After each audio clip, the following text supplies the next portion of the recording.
Hello and welcome. You're with the news today, your primetime destination. Newsmakers, talking points. Our big talking point today is budget day, and that's our focus. But first, as always, it's time for the headline. The Narendra Modi-led NDA 3.0 budget unveiled. Finance Minister Nirmala Sitharaman puts jobs and employment-linked incentive schemes on top of the agenda. Prime Minister Modi calls the budget a booster for youth and employment. A big budget bonanza for NDA allies. Bihar and Andhra Pradesh allotted mega funds for development. Nitish Kumar and Chandrababu Naidu hailed the budget. But a big political war erupts over Modi's budget. Opposition allies slam the centre, say the budget is to save the Prime Minister's chair. Call it a discriminatory budget. New income tax relaxations in budget 2024. New slabs in a new tax schemes are announced. Standard deduction limit hike. But long-term capital gain tax hike leads to a thumbs down from the markets.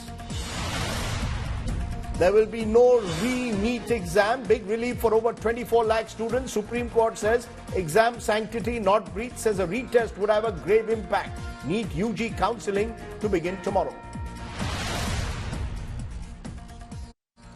So let's then look at the big takeaways from Nirmala Sitharaman's 7th budget. 1 month's salary in 3 installments up to 15,000 rupees to first-time employees registered in EPFO.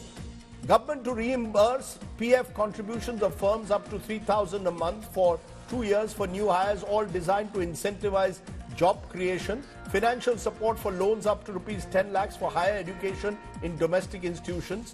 Internship in 500 top companies to 1 crore youth in 5 years with 5,000 rupees per month.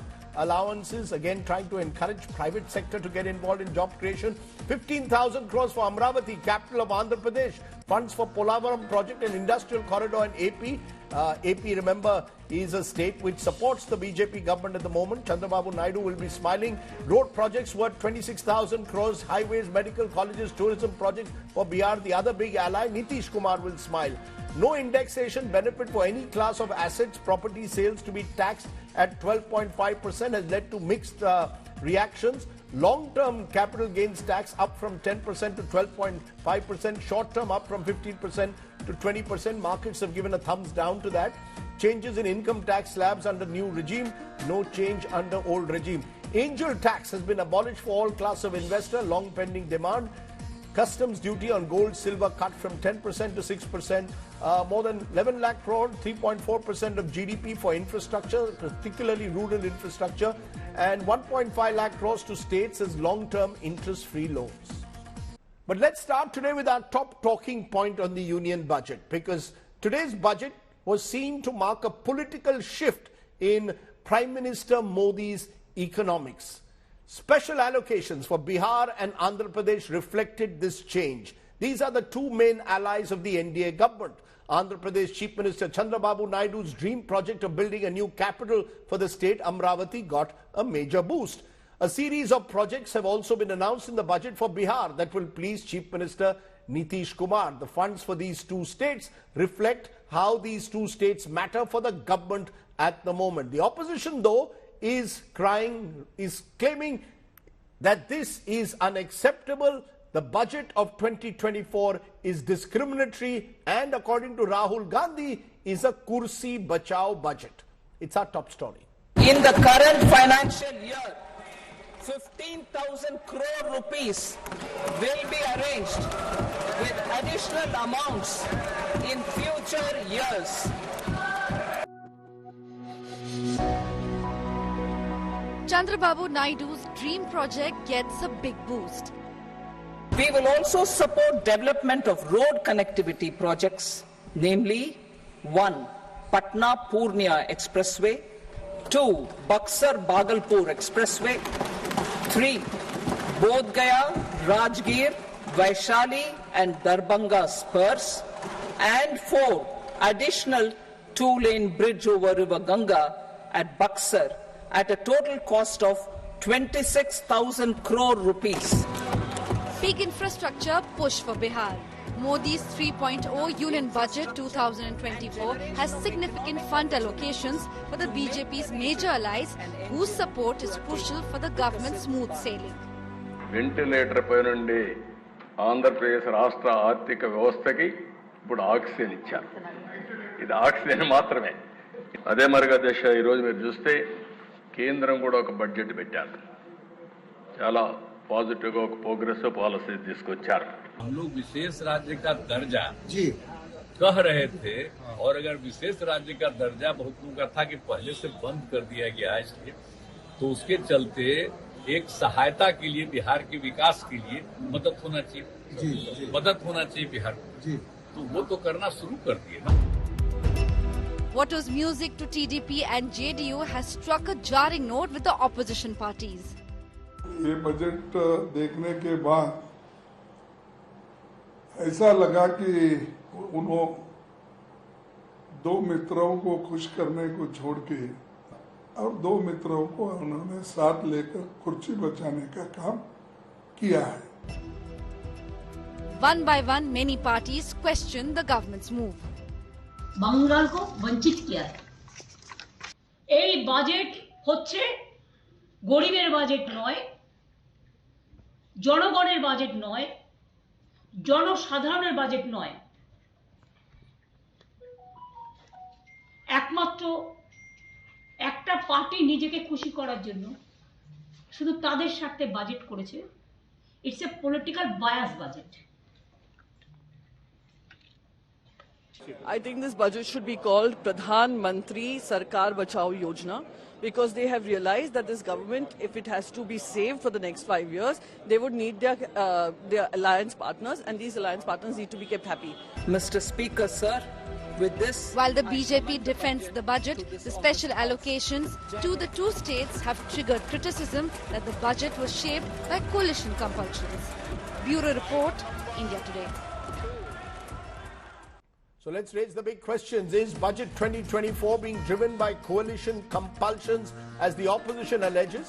Is the opposition justified to call it a Bihar-Andhra Pradesh budget?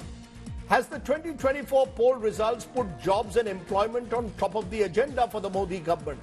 Is the budget really offering a roadmap for the future? And is India poised to take advantage of that?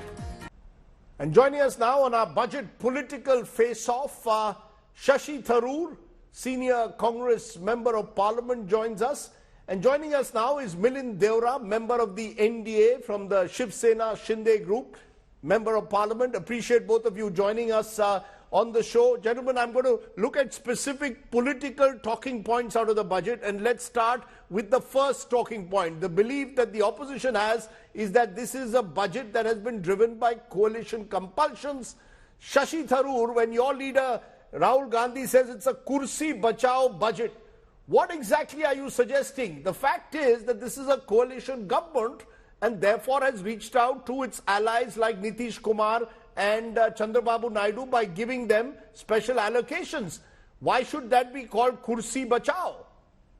It's exactly what it is. This country has 28 states and half a dozen union territories, but there's only 2 that have been given any attention at all. After all, when you look at the fact that there are needs in the states that are not ruled by the NDA, doesn't the government have any obligations for them?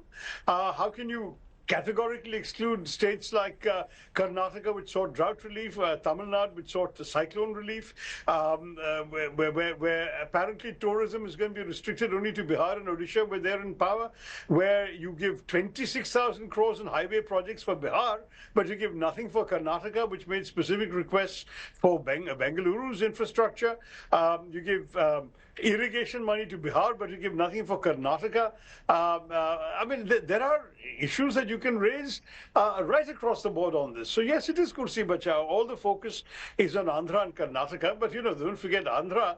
All the NDA has done is repeated the same promises it made 10 years earlier and failed to keep, which led Mr. Chandrababu Naidu at that time to actually move a vote of no confidence against Mr. Modi in Parliament. So let's wish him better luck this time. Let me just clarify. Let me clarify, Dr. Tharoor. Between 2014 and 18, Chandrababu Naidu was pressing for special status for Andhra. This budget has given allocations to Andhra, including for the capital Amravati, but it hasn't given special status. Not exactly. The budget is committed to arranging 15,000 crores towards Amaravati. It is not an allocation. It just requires the center to facilitate loans from multilateral development organizations or whoever else. So the fact is that instead of providing financial support for Amaravati, it's actually going to be increasing Andhra Pradesh's debt burden. So let's not say that they've given them, they've allocated money to Amaravati. They haven't. What they have done is they've supported the Polavaram project, which they had supported 10 years ago, and then downscaled and not helped. And that's one of the factors that was cited in the no confidence motion by Chandrababu Naidu. Let Milind Deora respond to that. Milind Deora, respond to what you're hearing from Shashi Tharoor, that the budget has been directed to appease allies because you are a coalition government. Your first concern was how do we keep Chandrababu Naidu and Nitish Kumar in good humor. Other states, as Shashi Tharoor stated, there are 28 states and 8 union territories in this country. Yeah, firstly, let me just say that Shashi is a very dear personal friend. Shashi is someone I hold in high regard as not a political spokesperson who will criticize or blindly support a government initiative depending on which side he's on. I respect him for that. Unfortunately for the opposition, there are two things which are not going their way. One is that this government, as soon as it was formed, the opposition thought that this government would collapse at any second, that Chandrababu Naidu would pull out and not work with the NDA and he would go to the India alliance. They thought Nitish Kumar would not do that. Unfortunately, this government is stable and will be stable for the next 5 years. Unfortunately for the opposition, the economy on every parameter, Rajdeep, whether you look at the credit offtake, the health of the financial sector, the health of banks, the fact that inflation is coming down, the fact that unemployment is coming down, the fact that we are moving supply chains away from China, becoming self-dependent, able to create, for example, move from becoming an importer of mobile phones and electronics to becoming a net exporter of electronics. Just today, in fact, in the newspaper, there was an article about how Apple company's iPhones, 14% of their global iPhones worth around $14 billion are now being manufactured in India. And India's share in manufacturing of electronics from having a $0.6 billion deficit, we've gone to having a $9 billion surplus. But may I stop you for a moment, because I asked you a question on Andhra. I asked you a question on Andhra and Bihar. I'll come to that. Yes. When someone says that there's not enough for other states, the finance minister clearly in a budget speech mentioned that there will be a allocation made for even a state like Assam, which has borne the brunt of floods. Is Assam going to elections? Is there a party from Assam that is supporting or holding this government up, as the opposition alleges? So I think these are very unfair statements. I remember in 2004 to 2009, when the UPA government was being supported by 65 MPs from the left, every single budget was being catered to the communists, either in Kerala or in West Bengal. That is where you can allege that a government is being propped up by its allies, being supported by its allies, and is appeasing them. And mind you, at that time, the Congress party had 145 MPs, with 65 MPs from the left supporting it. This government today has 240 MPs from the ruling government party and 30 odd MPs from parties like mine that are supporting it.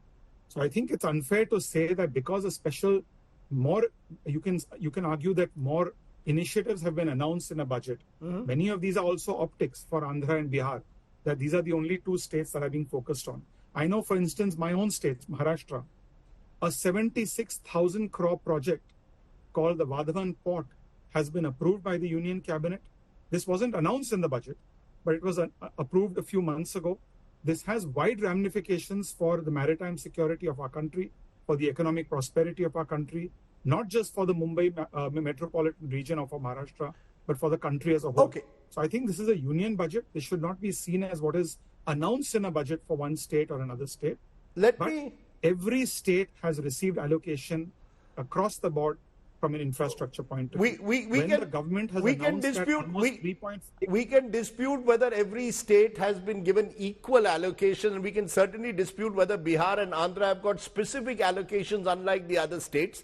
But let's move to the second big question I want to raise politically, Sorry, which Rajdeep, is that... you said we can challenge each other. Yeah, I please just do, want to say please that do. Please go ahead. While Milind went through his talking points, my good friend Milind, very energetically, the fact is that, it's all very well talking about Apple making lots of profits in India. When are you going to talk about India's MSMEs and their terrible condition at the moment in this country? When are we going to talk about health and education?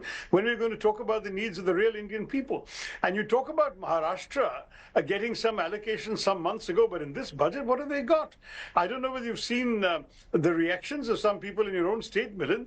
The terrible state of the Mumbai-Nashik, Mumbai-Ahmedabad, Mumbai-Goa highways, not even mentioned, no allocations therefore. What is the special allocation for Maharashtra that you've got? It's only essentially an Andhra-Bihar budget at the moment. So I have some real questions to ask Milind, but I realize we have other topics to cover as well. I want to move on to the second one. Can I respond or do you want to move on? Yeah, I'll give you 30 seconds to respond. If you speak, since he mentioned Maharashtra, he's saying Maharashtra, where elections are to take place 3 months from now, according to Shashi Tharoor, has been hard done by.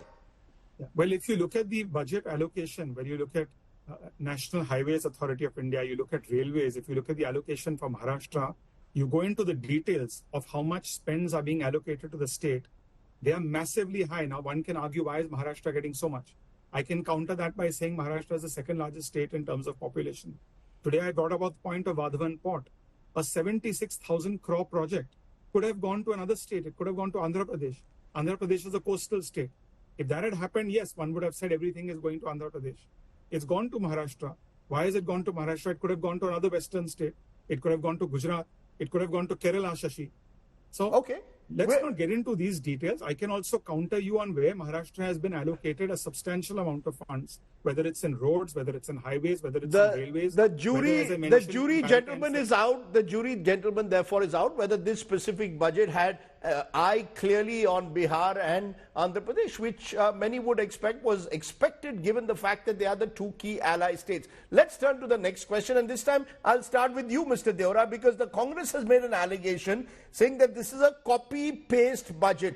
Congress manifesto, particularly when it comes to the so-called internship program. The Congress, in its Nyay Patra, had a right to apprenticeship. The BJP has borrowed it, cut and paste, and called it a right to internship. You borrowed what the Congress scheme, only changed the name. Rajdeep, the right to an apprenticeship or right to having internships, or the government getting involved in placing young Indians as interns in the corporate sector has been talked about for years in India. With due respect to my former party, if they want to take credit for adopting something that has been talked about for years, I wish them well. During COVID, the Congress party was talking about giving money to people, putting money in the hands of people during COVID. World over, by the way, the government rejected that idea, and world over, government after government, especially in the Western countries, said putting money in the hands of people led to massive spikes in inflation, which resulted in governments having to increase interest rates, which then hurt growth.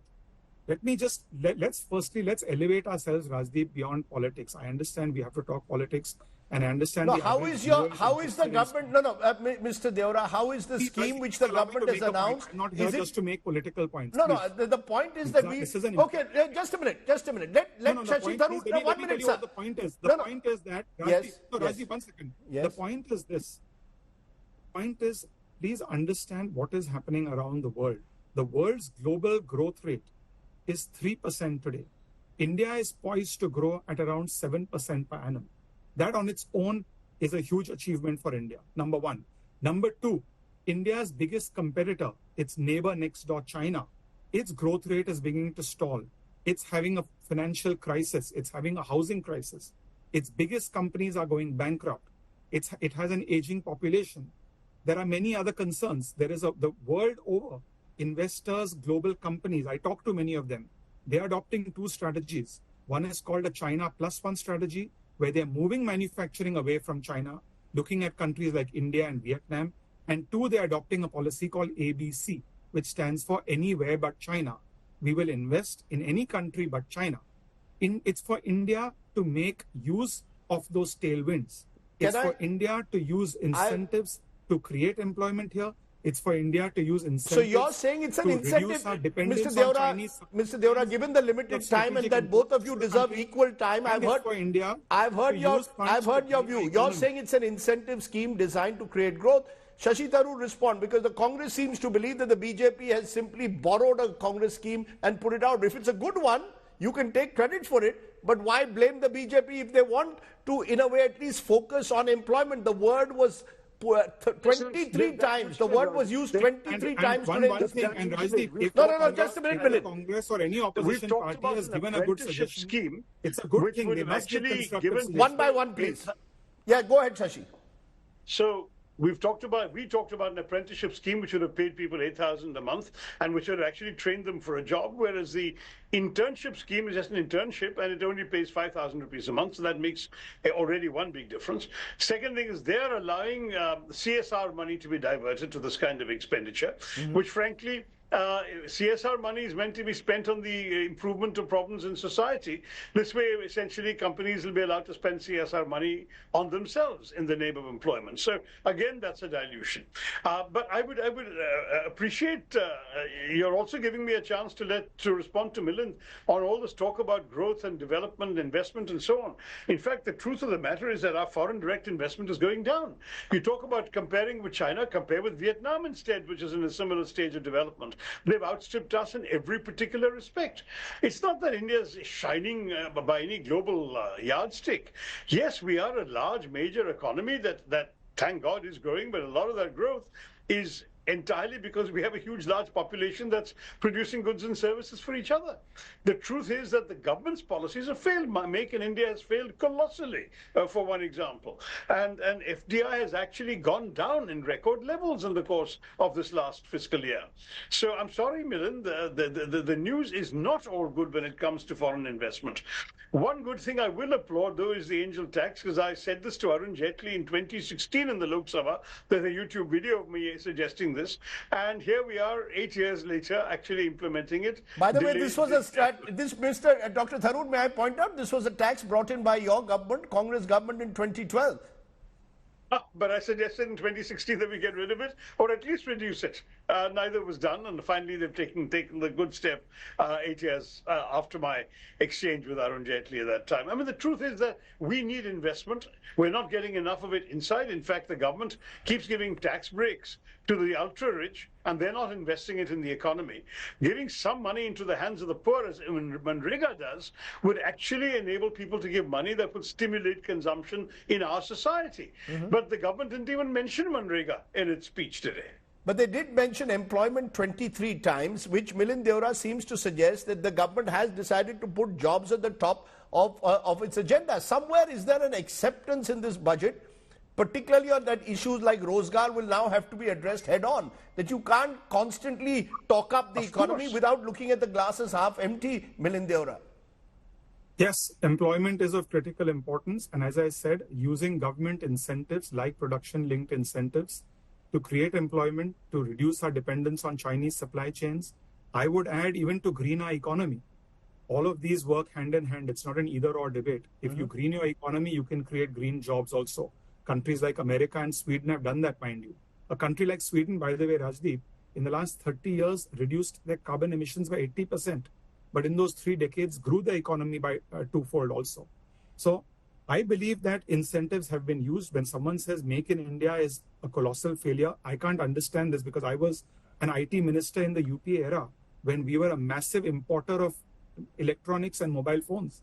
And we were essentially using our consumers here in India to subsidize the Chinese workforce. Today, we are a net exporter. Today, Indians are getting employed. How is Make in India failed? Okay. And to Shashi's point, I don't wish to put him on the spot, but you talk about investments. How do you attract investments? At a party level, at a political level, also, you have to be clear that you have to attract investments. You have to encourage growth to create jobs. Shashi, in his own area, encouraged the development of a port. I credit him for that. I was shipping minister.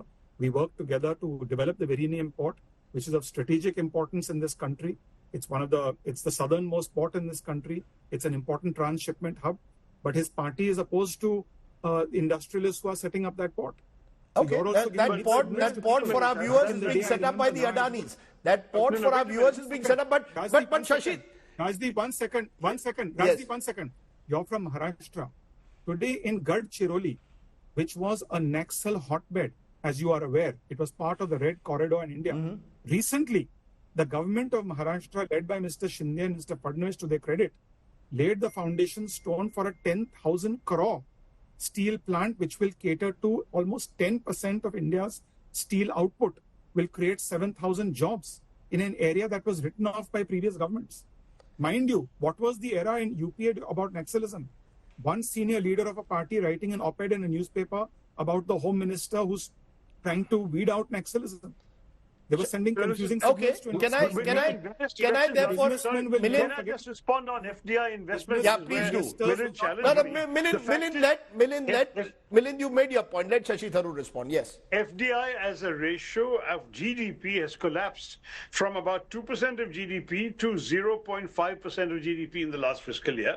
The actual FDI, that is, once you take into account the withdrawals of about $44 billion in the course of the last year, actual FDI in the last fiscal year is only 26 billion, which is not only a 37% drop, but is actually the lowest FDI levels in our country since 2006. So I don't think that Milind can get away with suggesting that investment's going up. It's actually going down on the Modi government's watch. Can I though both ask you in conclusion, if there is one thing, first you, Shashi Tharoor, and then I'll get Milind to conclude.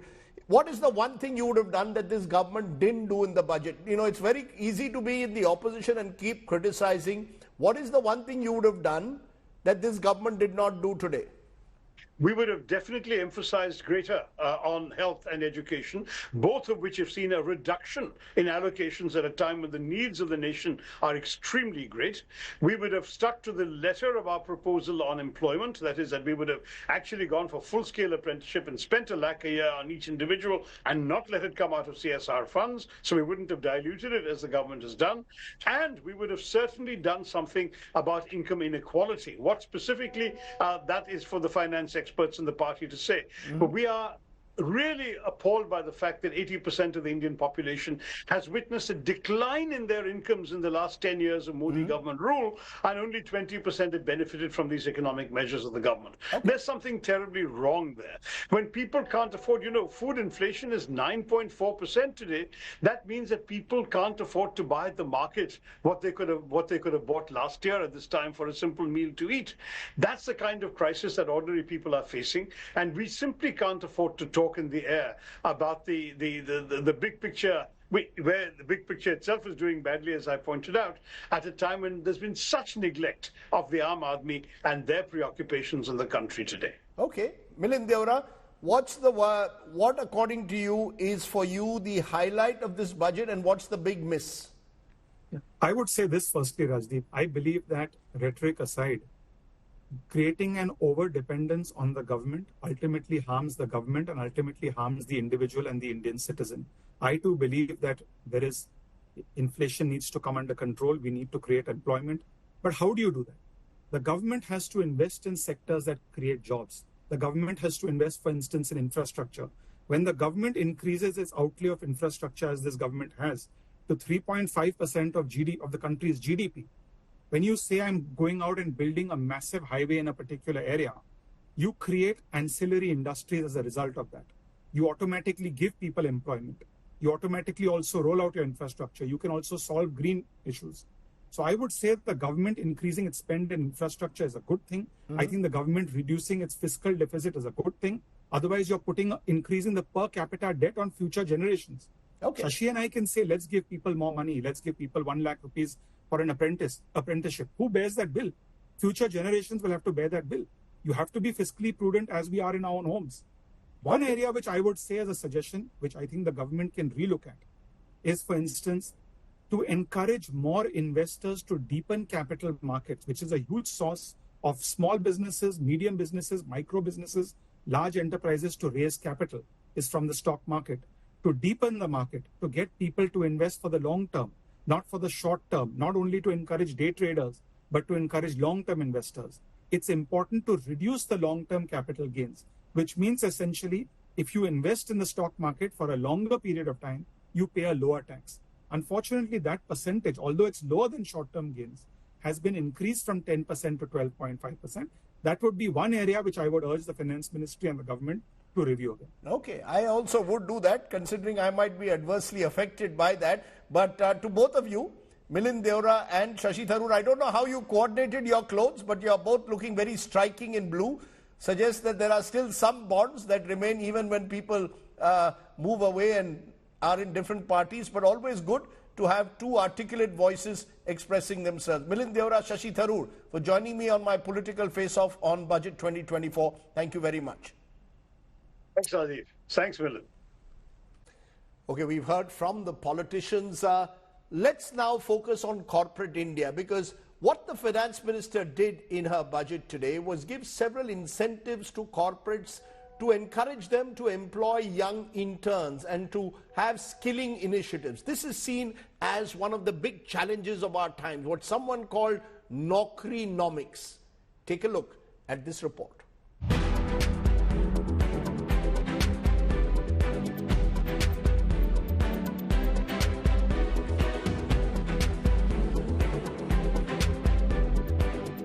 The Lok Sabha election results were a wake-up call and the government has smelled the coffee. More than a month after the NDA government retained power with reduced majority, Finance Minister Nirmala Sitharaman has presented a budget that seeks to address the demand for jobs. The Finance Minister announced employment-linked incentive schemes to push job creation in manufacturing and other formal sectors of the economy. The government will provide a month wage up to 15,000 rupees in 3 installments to first-time employees registered with the EPFO. Incentive for both employees and employers for EPFO contribution in the specific scales for the first 4 years. There is a new scheme for providing internship opportunities in 500 top companies to 1 crore youth over the next 5 years. The interns will be paid an allowance of 5,000 rupees per month, along with a one-time assistance of 6,000 rupees through the CSR funds, but this is a voluntary scheme. Scheme A, first-timers. This scheme will provide 1 month wage to all persons newly entering the workforce in all formal sectors. Scheme B, job creation in manufacturing. This scheme will incentivize additional employment in the manufacturing sector linked to the employment of first-time employees. Scheme C, support to employers. This employer-focused scheme will cover additional employment in all sectors. In addition to these incentives, the government has also announced skilling initiatives. Prime Minister Narendra Modi described the budget as a booster for youth and employment.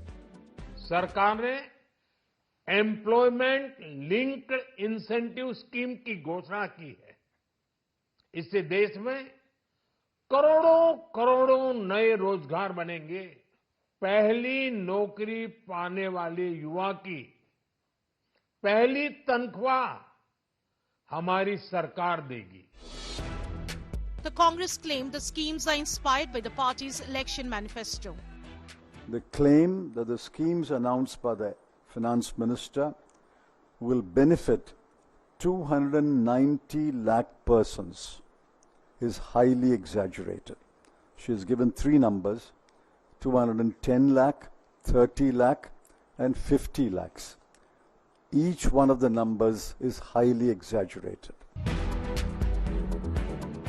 The government hopes the incentives will motivate the private sector companies to expand and invest in new businesses, providing job opportunities. Making sure that those who join the workforce, they also get help on the tax front, and the employers will also get some kind of help from the central government, making sure more and more people get employment over the next couple of years. With camera person Krupal, this is Aishwarya Paliwal reporting for India Today. So how will corporate India meet up to the jobs challenge in a way? Joining me now is Dr. Kiran Majumdar-Shaw, founder, chairperson of Biocon from Bengaluru. Appreciate your joining us, Dr. Shaw. With an attempt being made to get the private sector to, in a way, encourage them to have young interns, incentivize jobs, Do you really see the government's efforts, this employment initiative that it is triggering off? Will it be bought, this internship program, by private sector, or would you be very cautious to see all the details, the terms and conditions before corporate India takes any step in this direction? Well, Rajdeep, yes, the underlying thematic is about job creation and employability, because I think that's a real concern that the country has at the moment. And I think, the internship model and the apprenticeship model has always worked in most countries, and why not in India? So I think, the government's approach is correct, because it does basically skill people for, in terms of employability and jobs for the future. Now, I think, CSR is being advocated for providing internships to these young people. And of course, the government is also supporting this scheme through stipends. So let's see what this whole thing is about. But as you say, it's about really the fine print and understanding how this model is going to work. But I do believe that this is the right approach to employability and job creation. So I, for one, am fully supportive of this measure. Yeah, you use the word, Kiran Majumdar-Shaw, on more than one occasion just now, employability.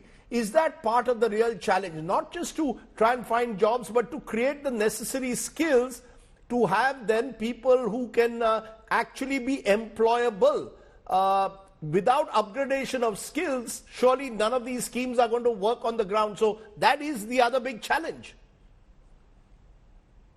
Well, Rajdeep, this whole purpose of having internships is about skilling. It's about skill development. So the government's approach is create jobs through skilling and skill development. And, the most effective way of skill development is obviously internships in large companies. And, they're already talking about, providing the stipend support from the government at 6,000 rupees per month. It remains to be seen how long do they want these internships for. So I think that is going to really be, the kind of the underlying success factor, if you were to call it that, for making sure that this works. Now, I know for a fact that, in our own company, we have the Biocon Academy as a finishing school. And that's where we train people to be employable and future ready for jobs. And it's working very well. But of course, we are doing it through our CSR model. And this, I think, is going beyond that, because you do need hands-on training. It's not about just online education or, theoretical training. You need online training. And that's why internships become quite important. In a way, Dr. Shaw, employment is the biggest challenge of our time, not just in India, but across the world. And the other fear, of course, is that all of this comes at a time when automated AI is out there, and thereby the fear is, will millions of jobs actually be created, or will they be lost? Given this environment, how hopeful are you that private sector will embrace again the jobs challenge that is being put before you in a way? We are talking about jobs in various sectors. I mean, we are talking about service level jobs, we are talking about manufacturing jobs, we are talking about many, many kinds of jobs. I think manufacturing is the order of the day, because India does want to become a manufacturing hub for the world. And I think here there are lots of opportunities, but skilling is really the need of the hour. So I think it's not about AI all the time, Rajdeep, because we just keep talking about AI in a very loose way. I think it really is about how do we skill these people for the kind of jobs we are trying to create. We've got, for example, Foxconn and others coming to India to basically shift their business out of China. Now, how do you skill these people to just do those kind of jobs? So I think internships are going to be very important to train people in terms of what is required for these kind of large opportunities. One final question. One of the big challenges that this government has faced, and one of the criticisms has been, it hasn't done enough to spur private sector investment, or private sector has not walked the talk especially post-COVID. Do you sense the wheel now turning? An Axis research report recently seems to suggest private investment picking up. Do you see that trend picking up and investment in a virtuous cycle of demand consumption starting off? So I think, Rajdeep, we are looking at a global phenomenon where there is a perceptible shift of jobs moving out of China, and obviously India is one of the recipient countries, not the only. And I think a lot is going to depend on the availability of skills. So I think that's where the government is trying to focus to see whether we can get a large part of those manufacturing opportunities. So I think private sector has its own advantage if you train people and get government support for doing that. I mean, it's like basically subsidizing training from the government, and that's something which all governments do. So internships are a way of quickly kind of training a large number of people to make sure that you're ready to take on those manufacturing opportunities. I mean, that's the way I look at it. It's not as simple as I seem to make it sound, but that's the model that we need to develop and pursue and build. Finally, Dr. Shaw, what pleased you most about Nirmala Sitharaman's 7th budget, and what for you has been the biggest disappointment, if I may ask? So, you know, I would say by and large the budget has been fairly good in the sense that they have focused on some of the key issues that India is facing. They've obviously, from our point of view, research and innovation is something that has really excited me, because for once the government has seriously focused on research and innovation, starting from agriculture to industrial research in the private sector. Of course, we need to see the details. You know, what is the allocation of this 1 lakh crores that they're talking about in research and innovation sector-wise? So I want to know how much is the pharmaceutical sector going to get in terms of that budget allocation? And how are they going to do it? Is it going to be in the form of grants? Is it going to be in the form of tax deductions or tax incentives? I mean, we need to read the fine print of how that incentives or the budgetary outlay is going to be in research and innovation. So I'm excited about the fact that the government is investing in research and innovation, because I've always believed that that's what the government needs to do to pursue non-linear growth. And this is something that they need to build on in the budgets ahead. So it's a good start. Secondly, I think, they've announced, some customs duty exemption for 3 cancer drugs. I mean, that's a start, but I really think they ought to drop GST for all cancer drugs, because these are life-saving medications which are expensive, and you need to make drugs more affordable. So that was one thing I was hoping for, but let's see. Okay. And ultimately, I think also the startup economy is celebrating the abolition of the angel tax. So let's see if you get more investment in the startup ecosystem. Because again, I believe very strongly in entrepreneurship as one of the ways of, creating employment. So, I know that in my own case, I was a job seeker, and then I became a job creator. So I always believe that entrepreneurs really build these kind of economies in a very different way. Kiran Majumdar-Shaw, for speaking to me on what we believe is one of the big takeaways of this budget, the job challenge. Thank you so much. Okay, we've heard from the politicians, we've heard from the corporates. Let's now look at what the country's leading economists are saying on Budget 2024. My first guest, Arvind Virmani, member Niti Aayog, former Chief Economic Advisor.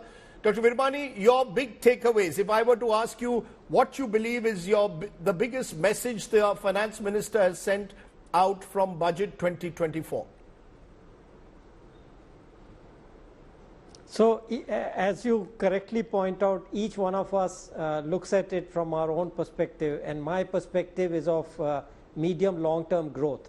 So, from that perspective, I think the most important thing is the part about employment and skilling. Let me take 1 minute to tell you why. There has been a lot of discussion about the so-called demographic dividend. I've done a lot of analysis of this, and it's in my working paper, but I won't go into that. But the basic thing is that the share of working population of India is going to rise, and that of other countries like USA, Europe, Japan, Russia, all these countries are going to decline. So the only way, in fact, and the major way in which we are going to become a upper middle income country or a developed country is by increasing the job skills of the people. So I think this is probably the first budget which makes it an important central part of it, and looks at the employment problem from the perspective of skills. Just one more sentence. The way I put it very simply is that jobs and skills are two sides of the same coin. And I'm not speaking off the top of my head. I've spent the last 12 to 18 months studying the whole skilling problem. It's a very complex problem. And of course, in this budget, they've introduced about 5 new programs. It's so complex that really we are chipping away at this problem, and hopefully we'll learn enough in the next few years to make them even better. You know, we're reflecting some of those issues of having internships, of giving companies also incentives to hire interns, to train them, to skill them. This is obviously, as you said, a long-term exercise. Many believe, though, what about the short term? This is a country which at the moment needs young people to get employment before the demographic dividend turns into a disaster. Do you believe that the government has recognized that there is now a serious challenge of making people not just employed but employable? So let me again address the two kind of, and I wouldn't call them myths, but mixing of short and medium term. What do we mean by short term? So 2 facts, and again this is from my working paper. I'm not talking about this from the top of my head. One is that the worker population ratio has gone up over the last 7 years, 6 years, to 2017 to 18 to 22 to 23, where we have consistent PLFS data. There's a very clear uptrend in the worker population ratio. What does that mean? The rate of growth of jobs is faster than the rate of growth of population, one factor. The second is I have carefully analyzed the youth problem, youth unemployment problem. And basically what happens is the unemployment is very high when the youth come into the market, and it goes down. This is shown in one of the graphs in my working paper, which you can download. So it's really an issue, in my view, in my analytical view, of matching jobs and skills. So this is exactly the problem which I'm not saying the budget will address all these problems, but there is a gap between the perceptions of people who enter the market and what the market requires in terms of jobs. So the idea is, if they get experience working in these companies, whether it's through internship or whatever method we can devise, they'll have a better idea of what is needed in these jobs, and hopefully will get those skills. It's not very difficult. I have again investigated, for example, manufacturing companies. They have 3-month courses, 6-month courses, and so on. So it's not as if it requires like a 10-year program. You can impart these skills in a period of year or 2 years and get the results within 2 years. Okay. One final point that I wanted from you.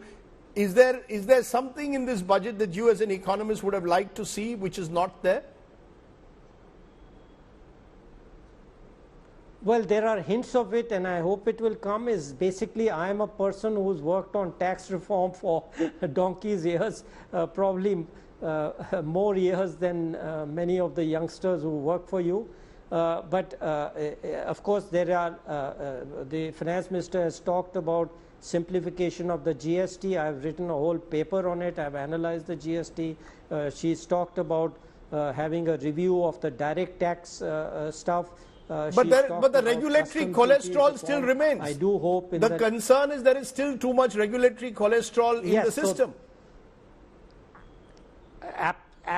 Absolutely right. So one part is the tax simplification and reform, but there's also regulatory cholesterol in other parts of the governance system, where I have also in the same paper analyzed suggestions and possibilities of, for example, using AI to remove some of this cholesterol in the general system. So yes, you put your finger on it. These are the two areas where, but you have to remember, it's not all at the union level, and the union government cannot force states to make the changes. Even, for example, in the urban areas, the land issue, all these are there. I agree that these remain an important problem, which hopefully will be addressed in the next 5 years. Okay.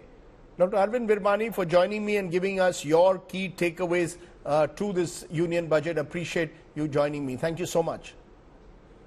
Okay, we've heard from Dr. Virmani. Let's turn to another former chief economic advisor, another eminent economist of this country, Dr. Kaushik Basu, professor of economics at Cornell University and former chief economist, World Bank, joins me. He's in Bengal at the moment. Dr. Basu, my first question to you, the biggest takeaway for you from Budget 2024 of Nirmala Sitharaman? The first takeaway and the overall impression is it is a good workman's budget, workperson's budget. Good one. The numbers add up. The fiscal deficit coming down to 4.9%. With a target, it comes down to 4.5%. And I put pen to paper. It adds up. It's not just a number pulled out of thin air. So while this overall structure is good, the numbers match up, and the top headlines, the concern for women, the concern for jobs, etc., are fine. But there is a but. And the but is there because the economic survey, which was actually very good, raised hopes. So last night I was thinking India's economy is in a very strange crisis, and I am using the word crisis deliberately because it is a bifurcated crisis. Let me explain. So I was expecting a lot from this budget. So though it's a good workman's budget, it does not live up to that expectation. See, what's happened in India, growth rate of 8.2%. I think that's correct. There are people who doubt that. Previous year, 7%, which is pretty good performance. But just begin to look beneath that. The recovery after the COVID period is a classic K-shaped recovery where the overall growth is going up only because the top end, the top corporates, income is shooting up. Not just the poor and the middle class, it's going down. Youth unemployment is extremely high. Inflation, even though it's down to roughly 5%, it's so different across goods that the middle classes and the poor are being hit very badly. Here, I was expecting that the budget would go really aggressive in terms of job creation and attending to the problem of inequality, which in India now is at a level rarely seen before. There are some calculations that the top end to the mass is like it was 70, 80 years ago. Colonial times, that's the level where it is. Where it falls short, actually, this is plans for this. If you begin to look into the details, take employment-linked incentives. At the first sight, it looks like a good plan. When people come into the first time into employment, they will get a bit of benefit. But a little bit of calculation by a professional economist. When you're giving this incentive, corporates will know that people will be willing to come easily. You lower the salary. So though you give the money to the people who are taking up these jobs, by a change of salary, that goes into corporate pockets. And the economic survey itself had pointed out that corporate profit to GDP in India today is 15 years peak. We've never seen it like this. And I'm grateful that the economic survey points this out. Under these circumstances and under the middle classes suffering, the ordinary people suffering, youth unemployment sky high, you would have thought that there would be attention paid to that. Income tax, I personally believe that the income tax with the changes, one change is desirable. They've raised the deduction cutoff. Good policy. Inflation has taken place, that will help the middle classes. At the top end, marginal tax rate at 30%, whereas capitalist countries like United States goes up to 50%. Scandinavian countries, European countries at 50%. Our marginal tax rate could have gone higher, especially when the suffering is so great. Those policies are not there. The manufacturing sector needs incentives, not little bits of money being given, not enough of that. So yes, this is the Nirmala Sitharaman's best budget, I think, the 7th year. She has improved greatly. Maybe we should have her for one more year so she'll become even better. But on the whole, it's a disappointment given the current scenario. You know, you use the word, we'll call it a workwoman-like budget, but in conclusion, therefore, is your concern going ahead still the fact that income inequalities could only widen further, that the job crisis that exists at the bottom of the pyramid could intensify further?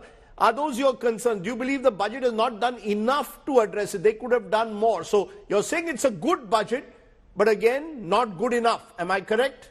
That's correct. It's a good workman-like budget, but this is like 1991. This needed imagination, new ideas being put on the table, because youth unemployment does not have to get any worse. It's already very bad. Our youngsters are suffering. And if this prolongs, it's going to be not good for the economy at all, even though the headlines may look good, the GDP may look good. As soon as you look beneath that, the worries become deep and persistent. So what's the one thing you would have done very quickly that she didn't do?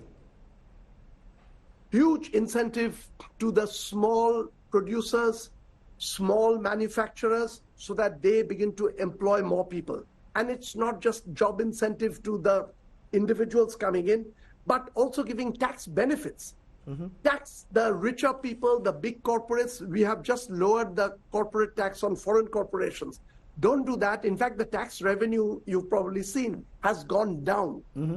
You should have given many of those transfers to the small businesses so that they would be going out, reaching out and employing more people, and a taxation system, not like in a banana republic. India was never like this. You do want a redistributive tax system, and I do want to stress, I'm very aware as an economist that you don't want to damage incentives. Private ownership, entrepreneurship is important, but there was scope for a transfer that we do not see is taking place this time. Okay. Dr. Basu, for giving us your takeaways on Budget 2024, as always, a pleasure talking to you. Thank you so much. Thank you very much. Well, that's all that we could pack in on this budget special today. Thanks for watching. Stay well, stay safe. Good night, Shubhratri. Jai Hind, Namaskar.